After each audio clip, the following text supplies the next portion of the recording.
Meu nome é Caio Tenório, sou aluno do Seminário Presbiteriano Brasil Central Extensão Rondônia, em Ji-Paraná. E hoje nós vamos estar aqui pregando para os irmãos em Filipenses, capítulo 1, do verso 1 ao verso 11.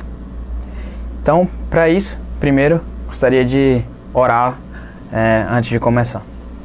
Senhor Deus, Pai, muito obrigado, porque o Senhor nos deu Tua palavra, Pai, para nós podermos descansar nela, para nós podermos alimentar nossa fé a partir dela, mas também, Pai, porque o Senhor nos convoca para uma missão, o Senhor nos convoca para uns desafios, e a gente precisa de caminhos para saber que desafios são esses, para saber como servir melhor e como ser uma igreja melhor para o Senhor, Deus. Pai, eu vou te pedir que o Espírito Santo esteja com quem esteja ouvindo e também esteja comigo, Pai, nesse momento, que eu não fale nada além do que o Senhor quer que floresça, que frutifique no coração desse que está ouvindo, Pai, e também ao meu coração. Em nome de Jesus. Amém. Meus irmãos, a palavra de Deus em Filipenses capítulo 1, do verso 1 a 11, diz: Paulo e Timóteo, servos de Cristo Jesus, a todos os santos em Cristo Jesus, inclusive bispos e diáconos que vivem em Filipos, graça e paz a vós outros, da parte de Deus nosso Pai e do Senhor Jesus Cristo.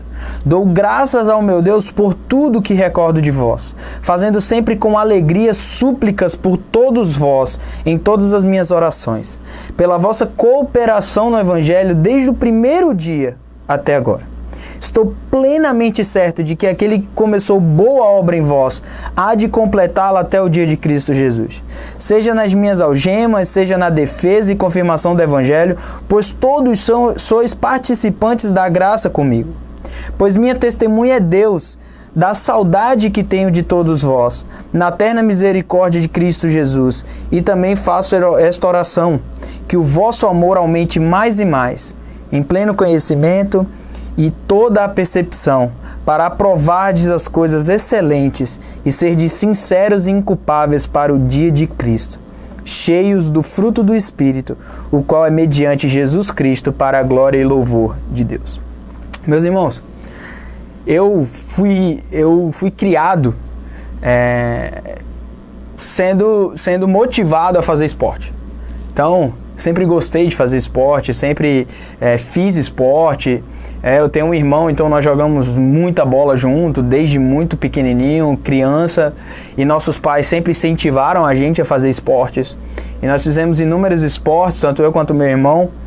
E até o período da escola eu jogava muito futebol na escola, mas após o período da escola eu fui para a faculdade. Sou formado em administração pela Universidade Federal de Rondônia, e lá, no começo, a gente não tinha nenhum incentivo de esporte. Pelo menos eu não tinha contato com o esporte. Então, por 2-3 anos de curso, eu não tive contato com o esporte. Mas em um determinado momento, começou a surgir um fenômeno na cidade de Porto Velho, que depois a gente ficou sabendo que também no Brasil como um todo, chamado Atléticas. Atléticas é uma associação, vamos dizer assim, que no meu caso era uma associação de 3 cursos: Economia, Administração e o curso de Contabilidade. Então os 3 cursos se juntaram, e o objetivo da Atlética são 2, né, especificamente. O primeiro o objetivo da Atlética é fomentar o esporte. É através do esporte conhecer pessoas, se tornarem mais amigos, os cursos ficarem próximos, e dessa forma também motivar as pessoas até estudar e a ir à faculdade. E um outro é fomentar as festas, né? Isso também acontece e também é um objetivo muito forte das atléticas. Mas eu me filiei à atlética, a minha atlética do meu curso, né? Do curso do meu curso faz parte de uma atlética. E aí eu comecei a jogar esportes lá, praticar esportes, e comecei a jogar futebol, jogar handebol, voleibol, basquetebol. E foi muito legal aquele período, porque eu comecei a conhecer muita gente ali da faculdade como um todo, e não só do meu curso ou dos cursos que faziam parte da minha atlética, mas da faculdade, da universidade como um todo. Eu conheci muita gente. E aí nós começamos a treinar, e jogar. Só que aí o nosso time de futsal tinha muita debilidade. Era muito ruim, para falar bem a verdade. Nós começamos a treinar e começamos a jogar amistosos, e começamos a perder. E aí, o que é que nós vamos fazer? E aí nós, continuamos treinando e em determinado jogo nós ganhamos. Passou mais um jogo, ganhamos de novo. Passou outro jogo, ganhamos de novo. Fomos ganhando. Já fazia mais ou menos 5 a 6 jogos seguidos que nós estávamos ganhando. E nós estávamos perto de um campeonato importante pra gente, que é o campeonato da própria universidade. E aí, nós marcamos um amistoso, sem necessidade de amistoso. E chegamos lá e levamos uma goleada de 5-1. O time que vinha numa ascensão muito grande, todo mundo muito feliz, e o time realmente tinha melhorado, de repente caiu. E nós não sabíamos o que estava acontecendo naquele momento. O time que nós perdemos era um time ou parelho, até mais fraco que o nosso. Nós tínhamos total condição de ter vencido aquele jogo, mas nós perdemos. Nós perdemos o jogo. E aí depois nós fomos sentar, fomos conversar o que é que aconteceu, pra gente ter perdido e etc. E quando a gente chegou naquele momento, e aí? Beleza, nós perdemos de 5-1, mas a gente tem um campeonato, e o que nós vamos fazer agora? Qual que é o próximo passo para o nosso time? O que nós expectamos para o nosso time a partir de agora, depois dessa derrota? Né? Qual que é o caminho que o time precisa guiar? Precisa andar? O que é que a gente vai fazer agora? A carta de Filipenses, ela é uma carta que foi escrita por Paulo no ano 63 depois de Cristo. Filipenses faz parte de um conjunto de livros conhecido como as epístolas da prisão, né? Que faz parte Colossenses, faz parte Filemão e Efésios, porque foi quando Paulo escreveu preso em Roma. E aí são as cartas, as epístolas da prisão. Certo dia, durante o tempo em que Paulo se achava preso, este recebeu alguém que era muito importante para ele, que ele era muito caro. E aí esse cara é o Epafrodito. Epafrodito sai de Filipos, é enviado até Roma para cooperar com Paulo na pregação do Evangelho. Então ele sai de Filipos, vai para Roma, e aí o texto, os comentaristas dizem que ele foi para levar uma oferta generosa para Paulo. Cooperar com Paulo naquele período. Provavelmente, Epafrodito viajou cerca de 1 mês para chegar até lá. Só que tinha uma relação muito próxima entre Filipos e Roma. Essa aproximação era dada porque havia muitos parentes dos romanos em Filipos e também o inverso também era verdadeiro. E aí, eles tinham muita relação pela via Ignácia,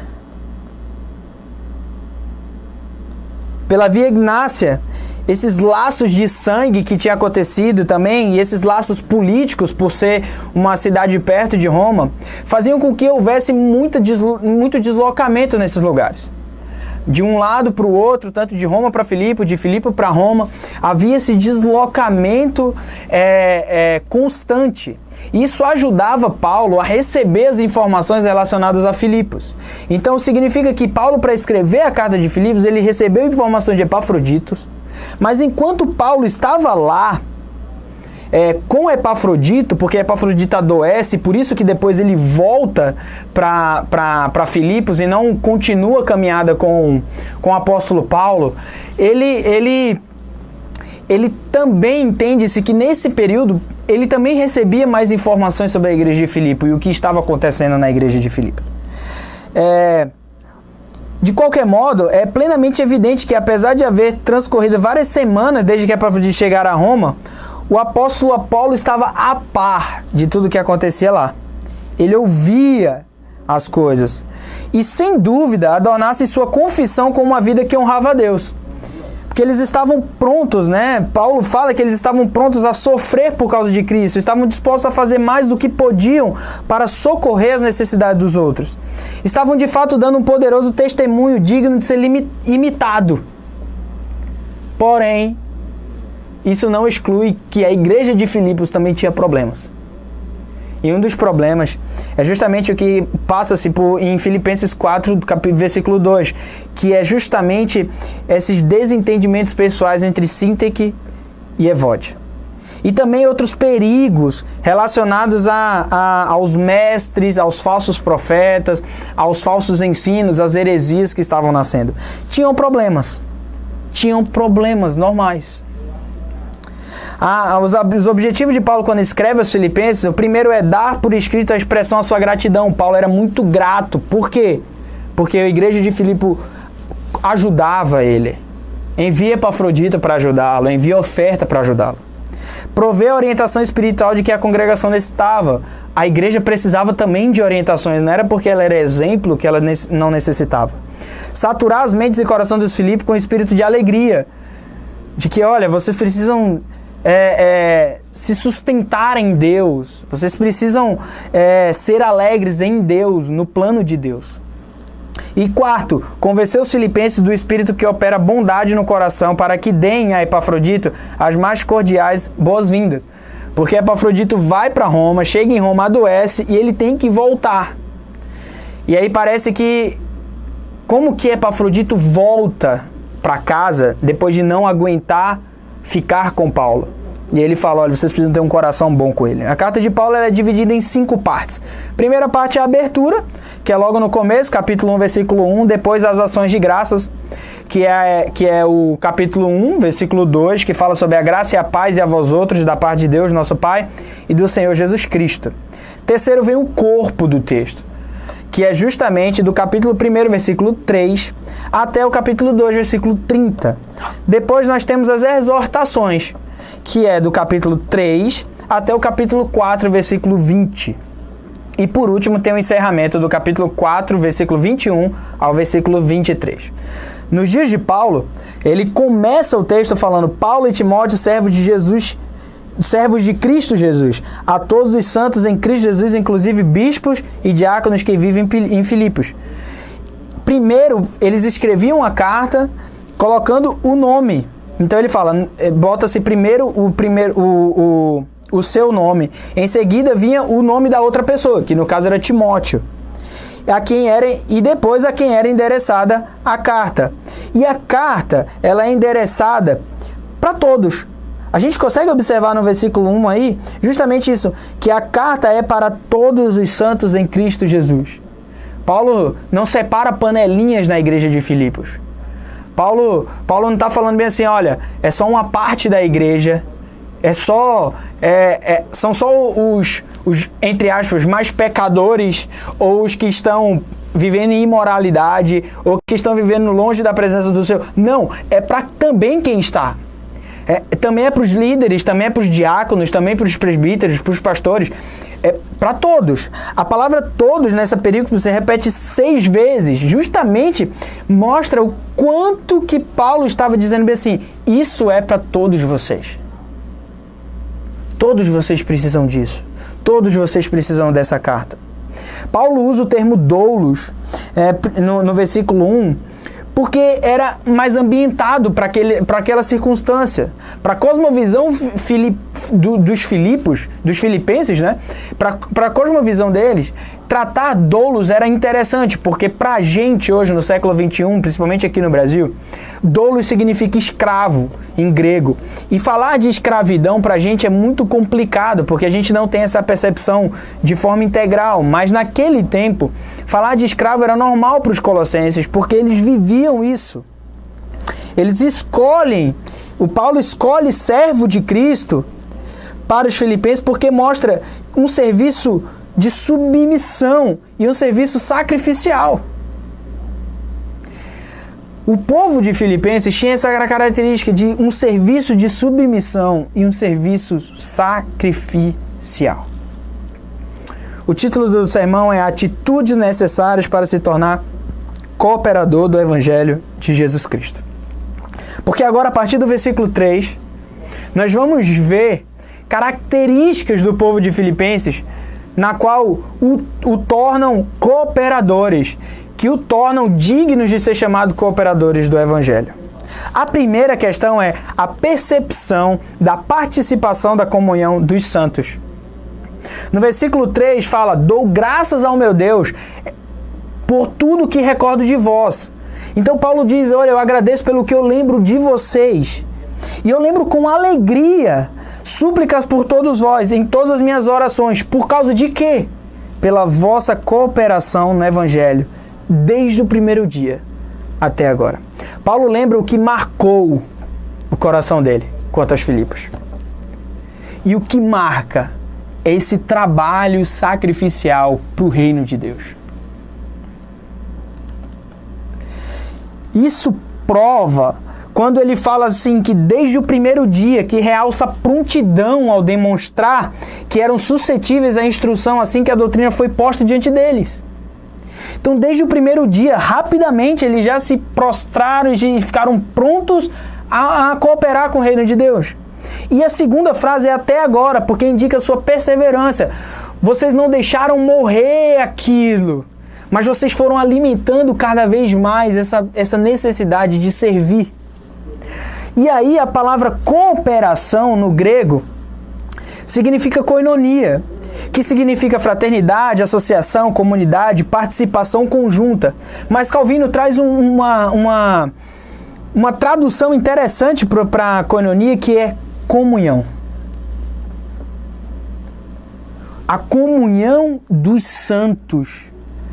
Como se ele dissesse, se foram associados a todos os filhos de Deus na fé. Os filipenses tinham essa percepção da comunhão dos santos. De que Paulo, ele fazia parte do corpo de Cristo. E aí quando a gente vai para 1 Coríntios, na primeira carta aos Coríntios, no capítulo 12, a gente vê do versículo 12 ao versículo 14, justamente Paulo também escrevendo aos Coríntios, falando sobre a percepção de sermos um corpo de Cristo. De não ter essa diferença só porque eles são gregos ou não são gregos, se eles são judaizantes ou não judaizantes. Não interessa. O que interessa é que nós somos um corpo agora. E essa percepção, quando ele vai falar, porque assim como o corpo é um e tem muitos membros, e todos os membros sendo muitos, constituem um só corpo. Assim também com respeito a Cristo, pois em um só Espírito, todos nós fomos batizados em um corpo, quer judeus, quer gregos, quer escravos, quer livres, e a todos nós foi dado beber de um só Espírito, porque também o corpo não é um só membro, mas muitos membros. Os filipenses cooperavam com Paulo, porque eles entendiam que Paulo fazia parte do corpo de Cristo. Paulo era um membro. E eles, como membro, para cooperar com outros membros, com o membro Paulo, eles entendiam de que eles precisavam trabalhar junto. Isso me lembra uma coisa que eu aprendi na faculdade de administração. Tem uma teoria na faculdade de administração chamada teoria sistêmica da administração. A teoria sistêmica da administração fala o seguinte, que as partes, elas são interdependentes. O que isso significa?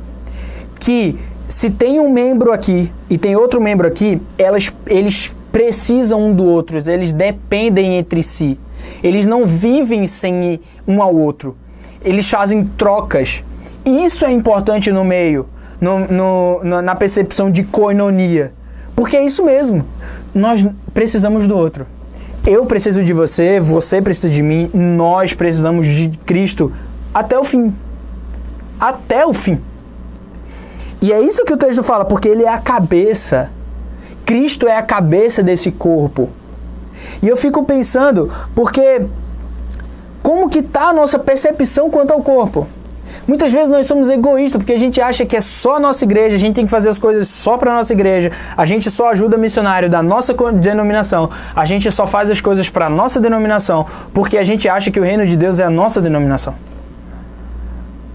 A gente acha que a gente tem que cooperar só com o Ji-Paraná, ou só com a cidade que você mora, ou só com as coisas que você fora. Mas nós somos um corpo, tem gente precisando dos seus dons, tem gente precisando dos meus dons, tem gente precisando da gente. É gente precisando de gente o tempo todo.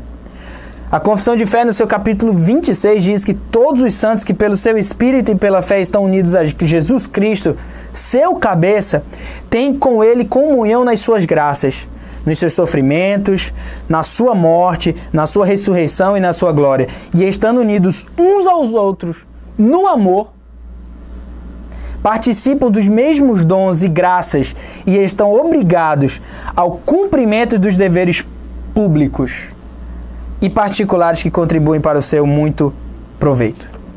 Capítulo 26 da Confissão de Fé de Westminster, no primeiro parágrafo. Irmão, você tem essa percepção? Você tem a percepção de que você faz parte de um corpo, de que você precisa se relacionar com outras pessoas e as outras pessoas precisam de você também. E todos nós precisamos do cabeça, que é Jesus Cristo. Você tem essa percepção? Você consegue entender isso do fundo do seu coração? Uma segunda coisa, irmãos, que responde ao título, que é as atitudes necessárias para se tornar um cooperador do Evangelho.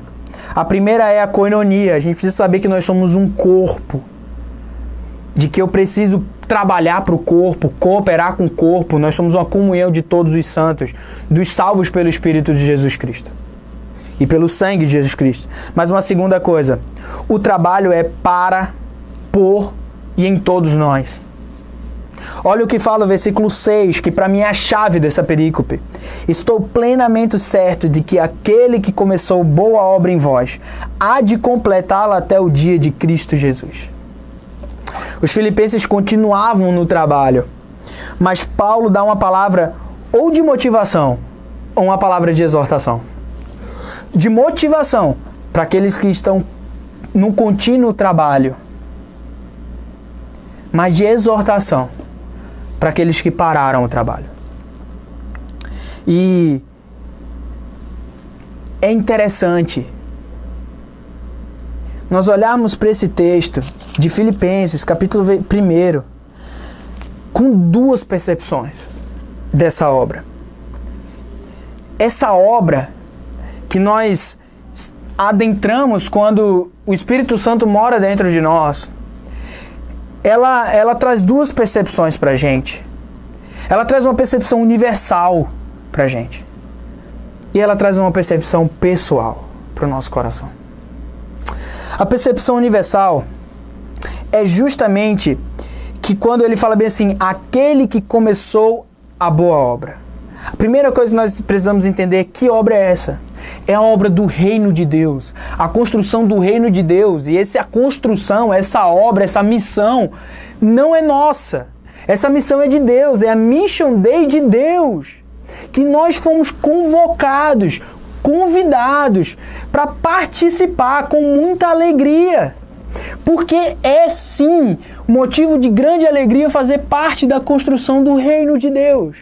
Deus tem um plano de redenção para a terra. Deus criou o mundo, mas o homem foi lá e pecou, caiu.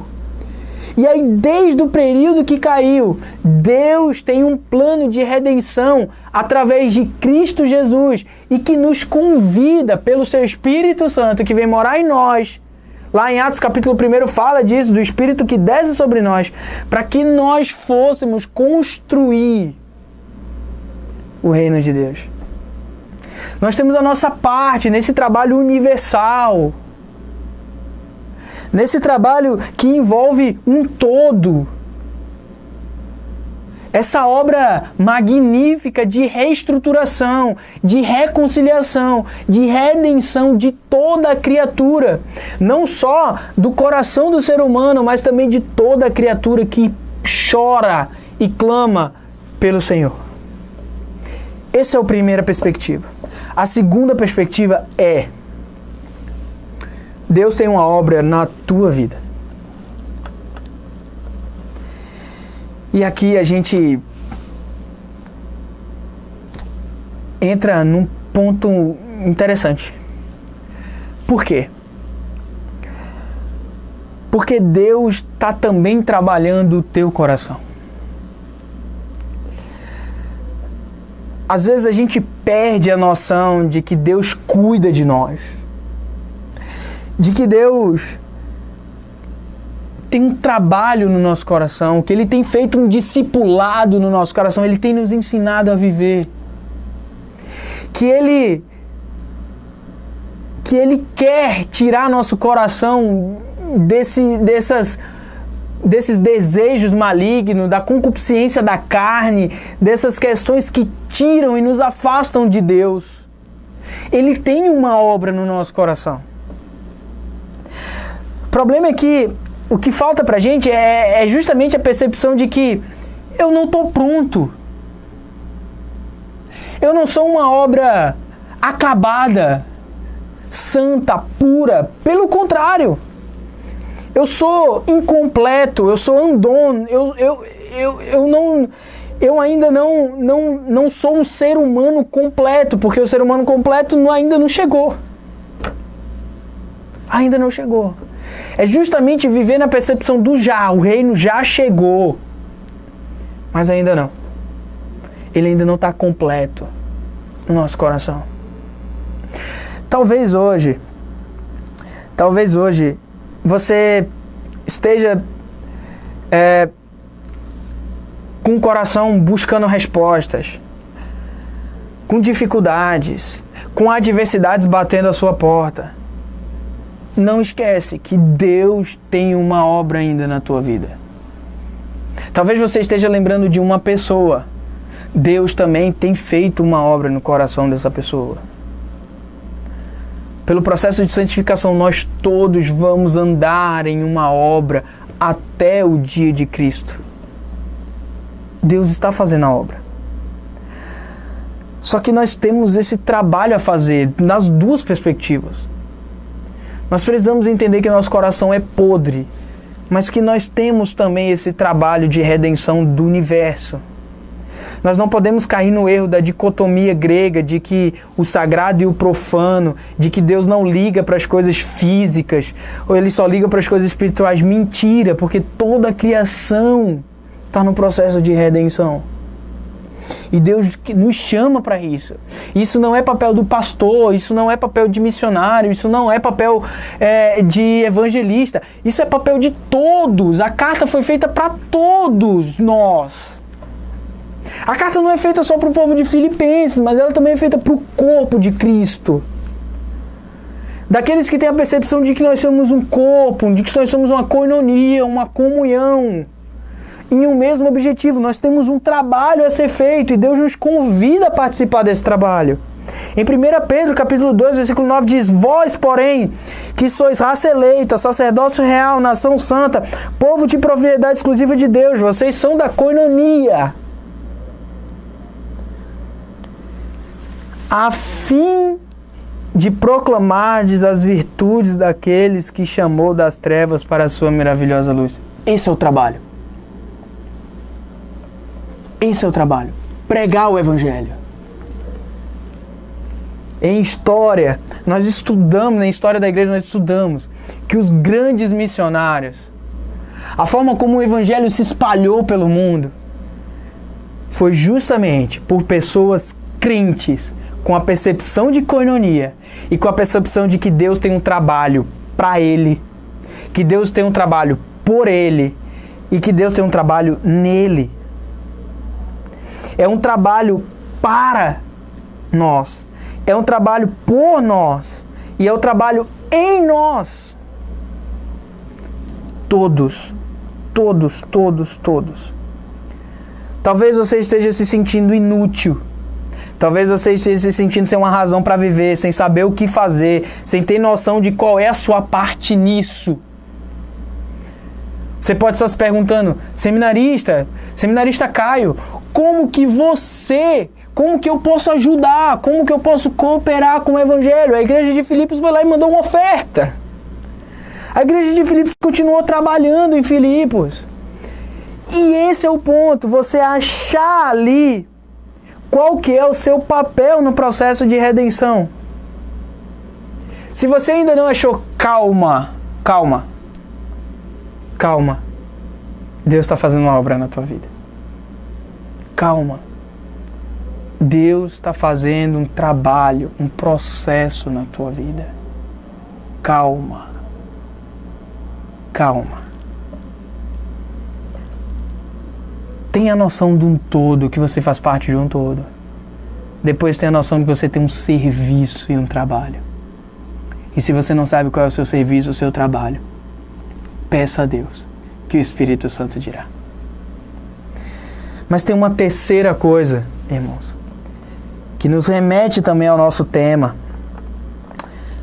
que é uma atitude necessária para nós sermos uma igreja relevantes, que está no versículo 9, e diz assim: e também faço esta oração. Paulo continua a oração que ele começa no começo, continua e fala: que o vosso coração aumente mais e mais, em pleno conhecimento e em toda percepção, para aprovardes as coisas excelentes e serdes sinceros e inculpáveis para o dia de Cristo, cheios do fruto de justiça, o qual é mediante Jesus Cristo, para a glória e o louvor de Deus. Tendo assim reafirmado seu grande amor para com os filipenses, Paulo está pronto a prosseguir como o faz, porquanto ainda que as palavras que imediatamente seguem impliquem que a perfeição ainda não for alcançada por aqueles por quem esta epístola seria lida. Ainda tem mais para fazer. Ainda tem mais para fazer. A igreja de Filipos estava fazendo, estava trabalhando, estava cooperando. O serviço fazia parte do DNA da igreja. Mas ainda tem mais para fazer. Às vezes você está se sentindo assim: eu faço muito já pela igreja. Eu faço muito já pelo reino de Deus. Ainda tem mais para fazer. Ainda tem mais para fazer. E é isso que Paulo fala. É legal que vocês têm cooperado, mas tem coisa para fazer. Tem coisas para fazer. Mais e mais e mais. Para isso, o que Paulo fala, o pedido é que aumente mais e mais o amor por Cristo, por Jesus. Olha, continue buscando ao Senhor para Deus dar para vocês novas estratégias, para Deus dar para vocês novas percepções de onde vocês podem trabalhar melhor, para Deus dar para vocês direcionamento de como servir melhor. Então, mais e mais. Que vocês busquem mais o Senhor, que vocês se rendam mais ao Senhor, que vocês sejam mais piedosos. Só que interessante é que ele fala bem assim: em pleno conhecimento. Que é justamente isso. Olha, vocês têm que pedir para você saber o que está fazendo. Que vocês tenham pleno conhecimento do que está acontecendo, do que vocês têm que fazer. E a segunda é que o penetrante discernimento. Discernimento aqui significa saber escolher para manter o foco. Que vocês tenham discernimento para poder escolher. Para vocês não perderem o foco de vocês, que é cooperar com o Evangelho. E vocês começarem a descooperar, vamos dizer assim. Porque tem muita gente que estava cooperando no Evangelho, parou. E não só parou de cooperar, mas agora continua atrapalhando o Evangelho.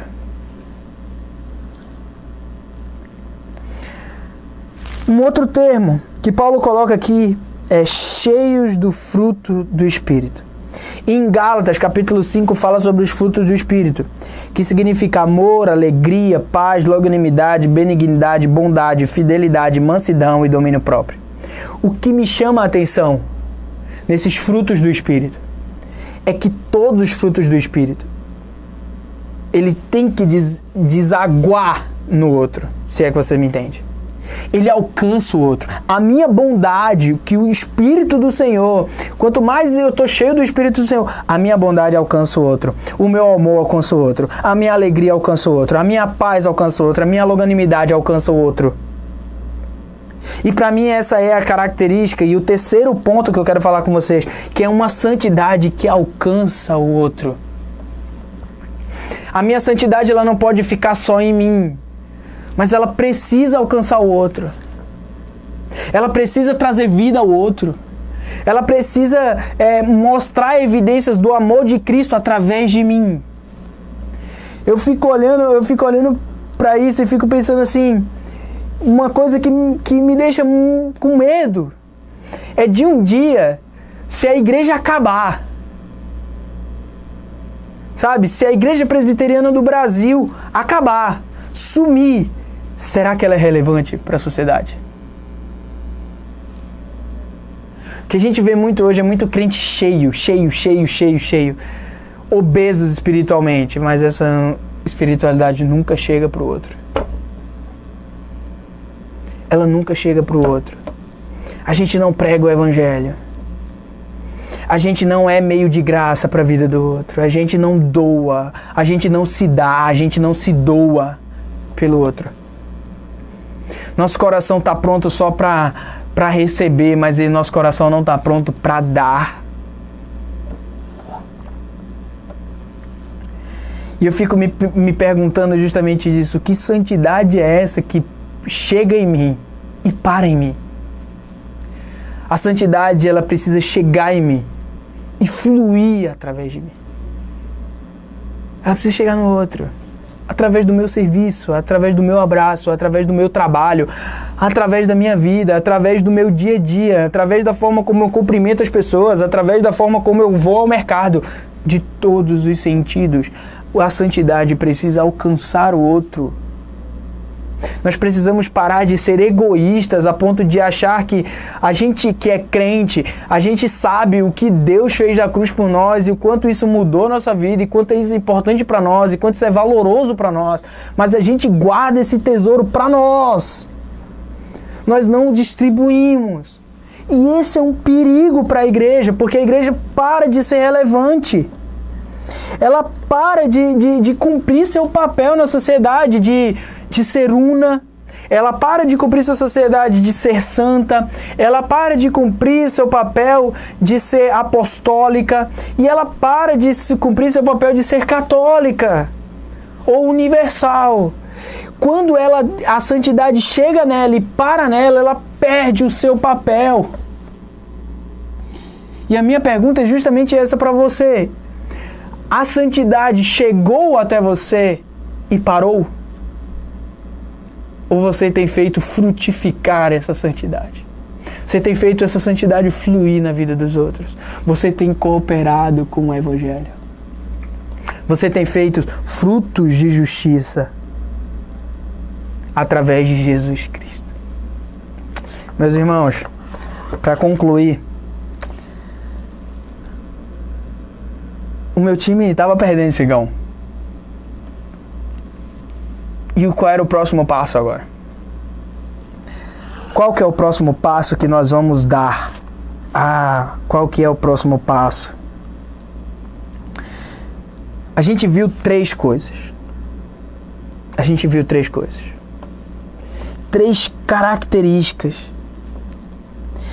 Três atitudes que uma igreja, tanto organização quanto organismo, precisa ter.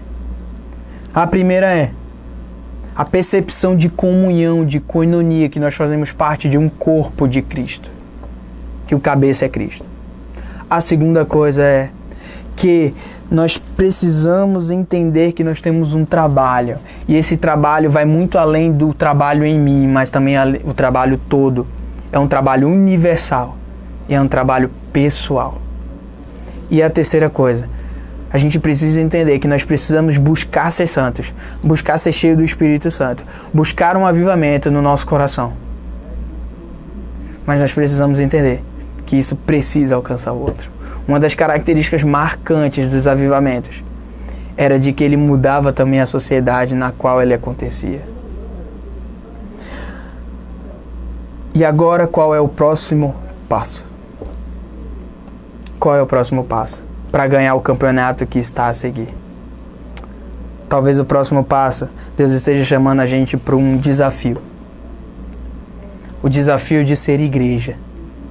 O desafio de cooperar no Evangelho. O desafio de ser meio de graça. Muitas vezes nós pensamos que o próximo passo é sempre para frente. Para algumas pessoas, o próximo passo, a partir depois de que você ouviu essa palavra que Deus tem colocado no meu coração, que tem passado para vocês, talvez o próximo passo seja um passo para frente. Mas talvez o próximo passo seja um passo para trás agora. Um passo para trás para minha reconciliação com Cristo. Um passo para trás para eu entender que eu sou uma parte do corpo de Cristo. Um passo para trás para eu voltar às essências de que eu tenho um trabalho, de que eu tenho sido só servido e não tenho servido.